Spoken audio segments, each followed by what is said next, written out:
Namasté, bonjour à tous, j'espère que vous allez bien. Pour ceux qui ne me connaissent pas, je m'appelle Annelise, je suis thérapeute, guide et enseignante et j'accompagne les personnes qui font appel à moi ou qui me font confiance sur leur chemin d'évolution, sur leur chemin de guérison, autant d'un point de vue physique qu'énergétique ou spirituel. Car pour moi, il est évident que tout est lié et que le bien-être intérieur favorise le bien-être extérieur. Que la santé du corps passe aussi par la santé de l'esprit. Sur cette chaîne, Namasté Espace Mahé, je vous accompagne depuis un peu plus d'une année maintenant pour vous partager ma compréhension du chemin, mon ressenti et mes connaissances des énergies et des cycles qui nous traversent et qui influencent les rythmes, les saisons sur Gaïa. Alors, comme vous le savez déjà, je ne suis pas astrologue, je ne suis pas non plus tarologue, mais j'ai du plaisir à partager ce que je comprends et vous partager aussi mes recherches concernant tout ce qu'on peut ressentir à travers les différents cycles que nous traversons. Et aujourd'hui, je viens vers vous pour vous parler des énergies de la prochaine pleine lune du mois de mars qui aura lieu le 7 mars 2023 et pas que.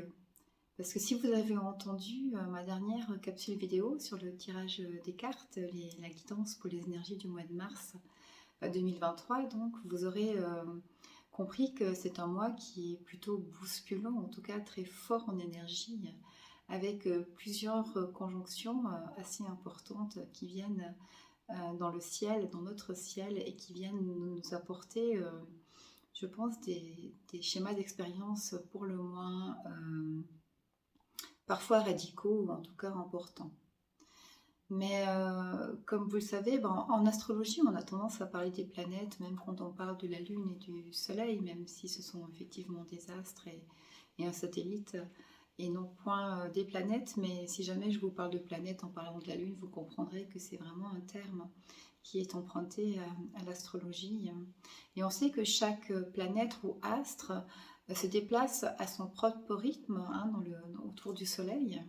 Le Soleil, il fait le tour du zodiaque en une année, c'est comme ça qu'on a les 12 signes du zodiaque.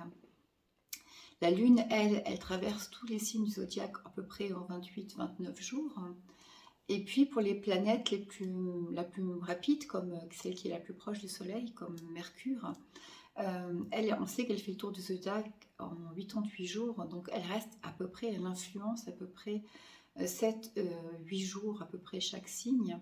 Et la planète la plus lente, qui va aussi faire parler d'elle pendant le mois de mars, c'est Pluton, qui elle met 245 ans environ pour faire tout le tour du zodiaque. Donc elle influence un signe particulier pour une vingtaine d'années, un peu plus.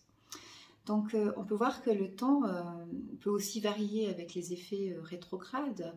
L'effet rétrograde, c'est un effet d'optique qu'on peut avoir depuis la Terre où on a l'impression finalement que au lieu de progresser dans le zodiaque, du bélier au poisson sur la roue du zodiaque, il y a une planète qui commence à reculer, c'est l'effet d'optique qu'on a depuis la Terre, et qui retourne en arrière dans le zodiaque ou qui fait des allers-retours dans un signe et l'autre. C'est souvent le cas pour les planètes lentes en début ou en fin de transit dans un signe. Et pour les planètes plus rapides, c'est un peu plus fréquent, où on a carrément l'impression qu'il faut une marche arrière sur plusieurs signes pendant quelques temps. Là, actuellement, dans ce mois de mars, on va recevoir et être confronté à différents phénomènes astrologiques assez importants. Et c'est pour ça que je vais vous faire probablement deux vidéos. Une vidéo aujourd'hui pour vous parler à la fois de la pleine lune qui arrive, donc comme je vous l'ai dit, le 7 mars, jour également où Saturne entre dans le signe des poissons, et c'est pas non plus quelque chose qui est si anodin que cela, vous verrez.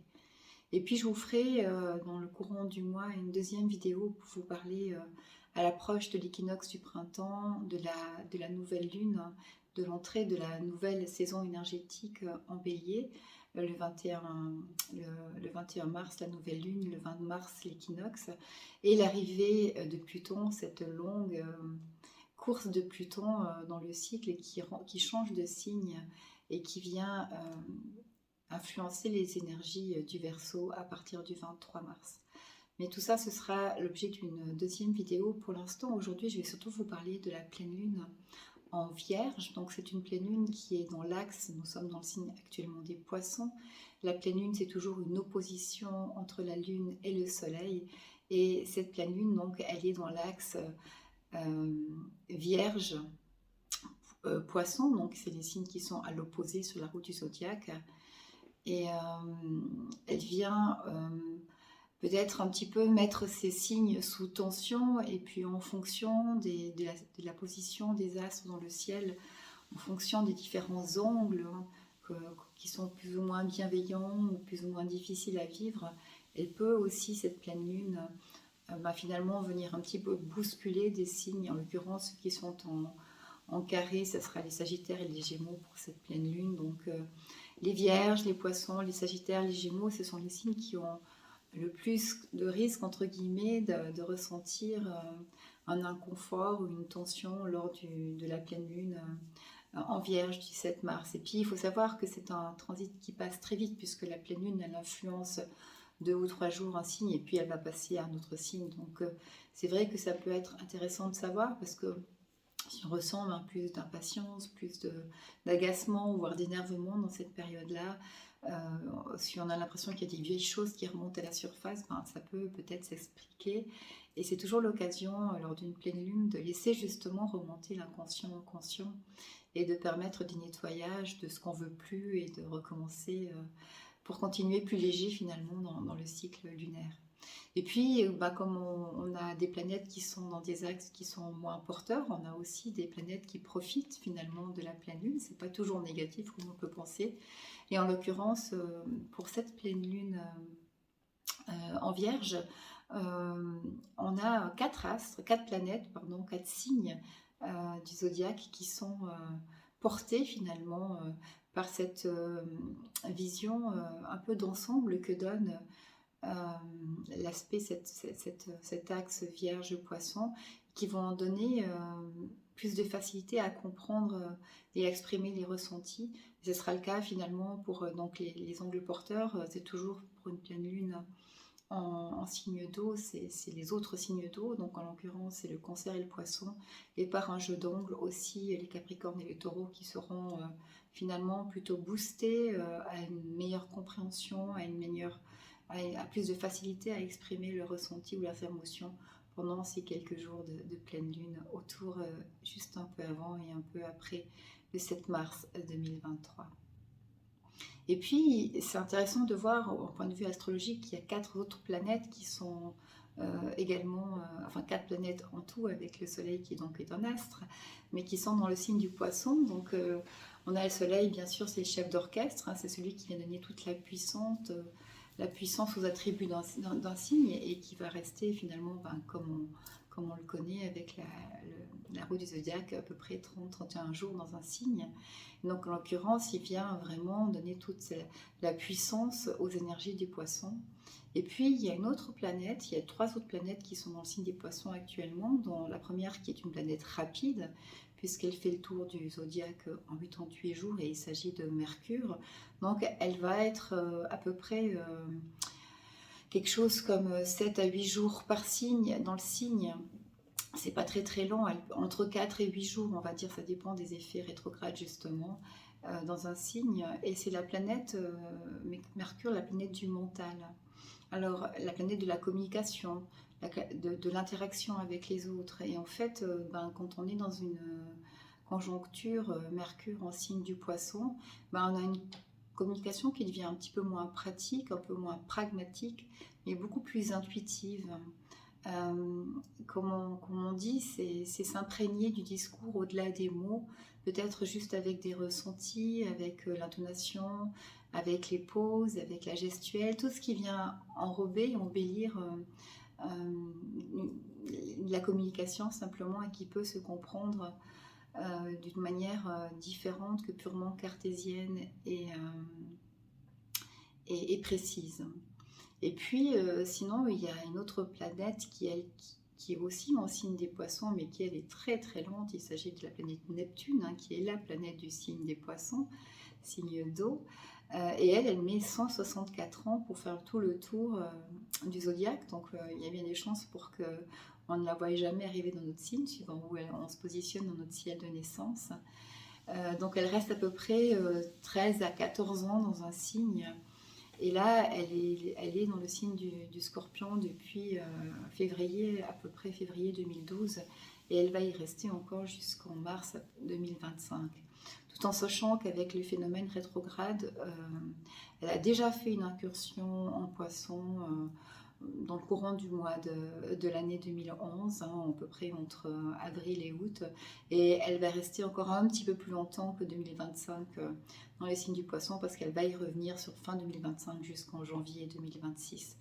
Donc l'influence d'une planète lente sur un long terme, bah, effectivement, elle est un petit peu moins spontanée, comme Mercure, où tout à coup, pendant quelques jours, on va avoir plus de facilité à s'exprimer ou à comprendre intuitivement les choses.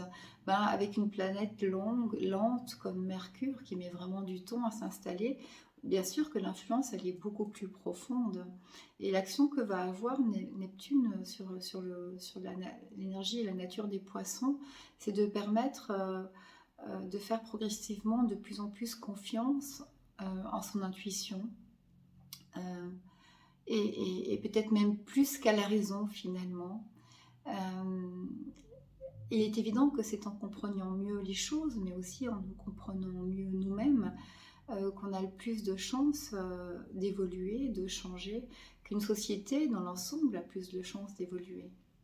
Donc c'est une énergie, une influence qui est assez douce et dans laquelle il est intéressant de se laisser porter pour amener plus de compassion, plus de bienveillance, d'abord en soi, toujours, hein, et ensuite aussi pour les autres, pour autrui, pour la société, pour les communautés dans lesquelles on fait partie. Et puis le grand sujet de ce mois de mars, le premier grand sujet au niveau des planètes, il s'agit de la planète Saturne, qui elle met pas mal de temps pour faire le tour du zodiaque, environ 2 à 3 ans, hein, et qui vient entrer maintenant, qui rentre avec la pleine lune, hein, conjointement à la pleine lune le 7 mars 2023 dans le signe des Poissons, et qui va y rester jusqu'environ février 2026 avec, comme vous le savez maintenant, quelques allers-retours encore dans les signes avant et après liés au phénomène rétrograde. Alors Saturne c'est Chronos. Saturne c'est la planète du temps qu'il faut pour comprendre.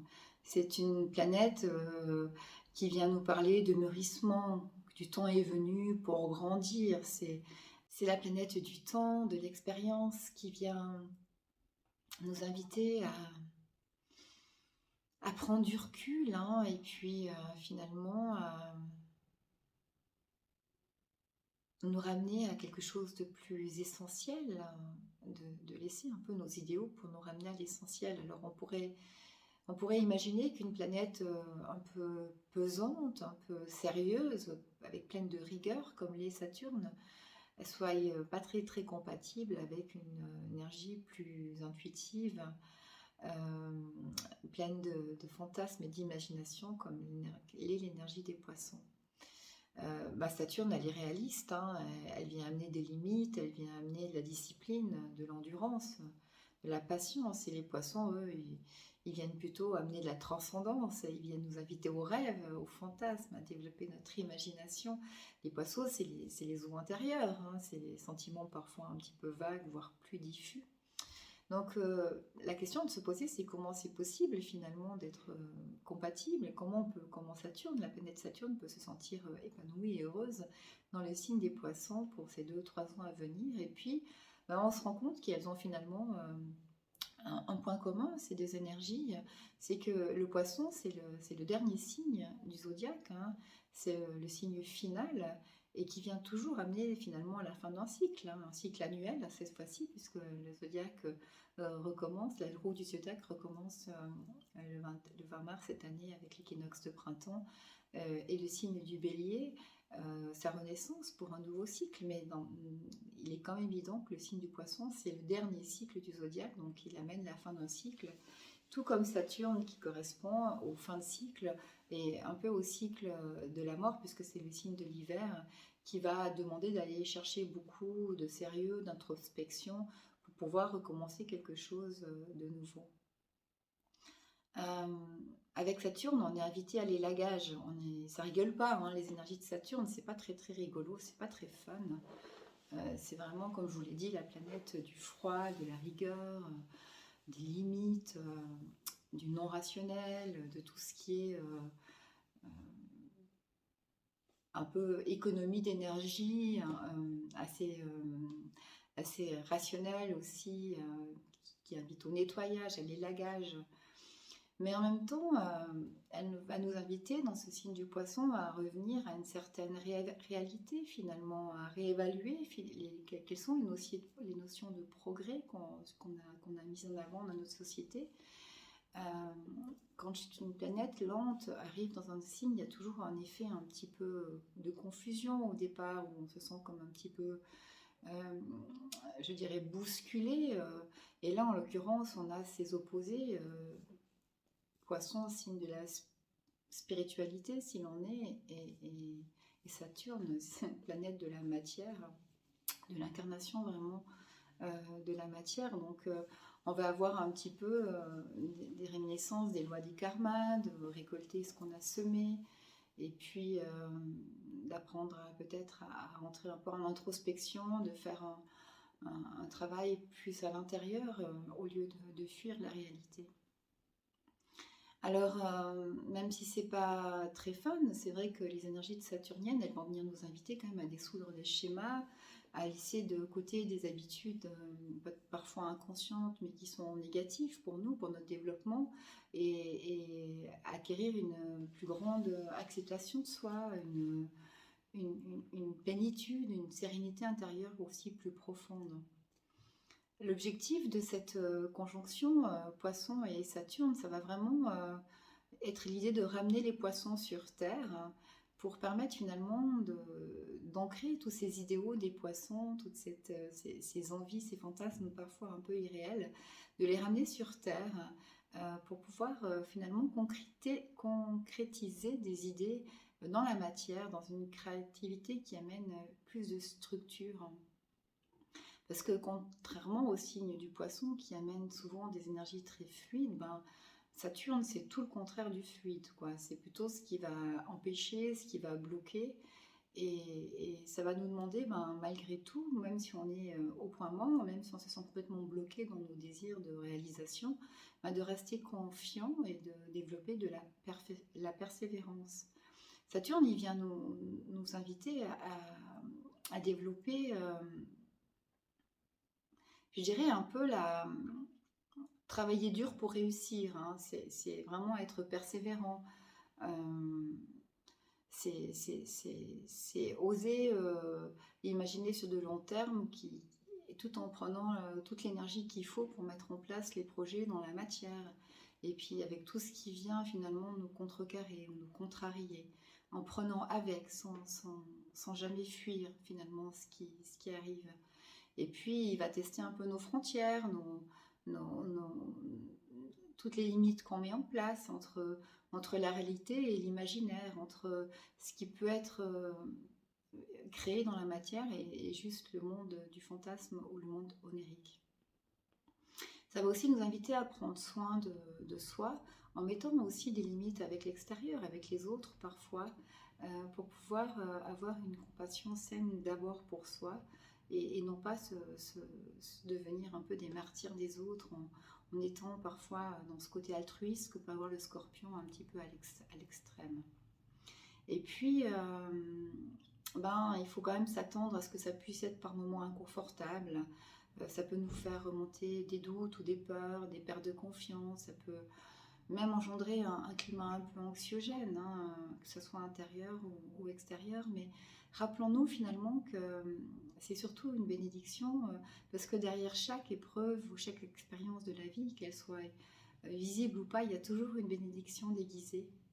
Et la bénédiction de ce Saturne en Poisson, c'est de permettre de développer une maîtrise euh, pour pouvoir récolter quelque chose de beaucoup plus ancré dans la matière, de beaucoup plus solide, fiable, quelque chose qui va vraiment tenir dans la durée. Donc tous les projets qu'on va mettre en place, ils seront finalement euh,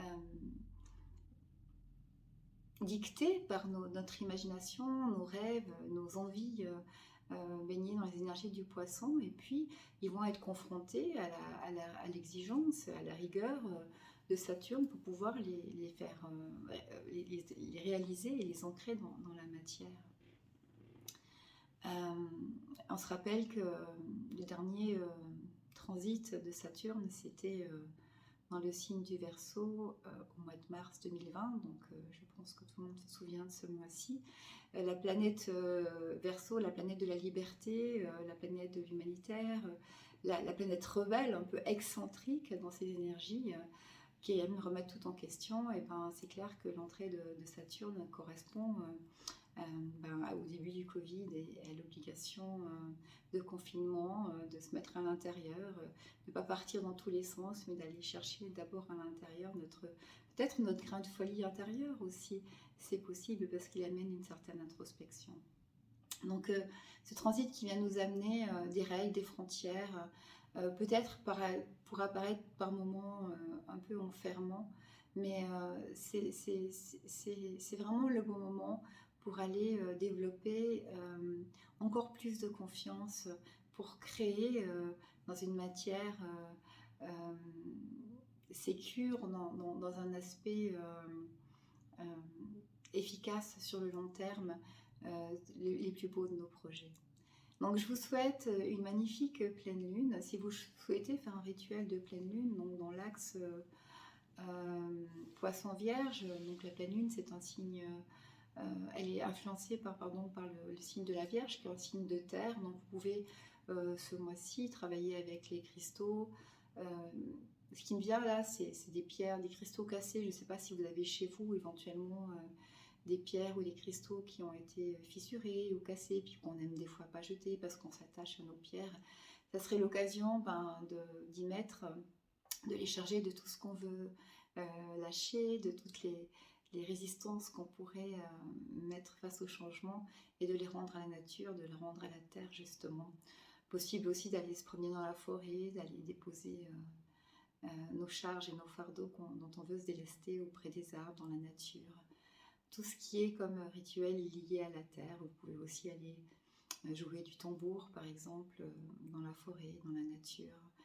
Vous pouvez simplement aller vous balader et vous laisser imprégner des énergies ambiantes tout en vous délestant de tout ce que vous ne voulez plus porter, pour terminer le cycle lunaire et arriver à la nouvelle lune prometteuse du printemps qui annonce bien des changements énergétiques également, et très profonds aussi, dans la deuxième partie du mois de mars, à partir du 20 mars 2023.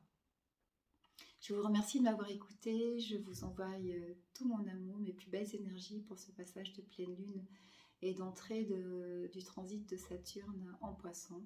Et je vous dis à bientôt. Namasté.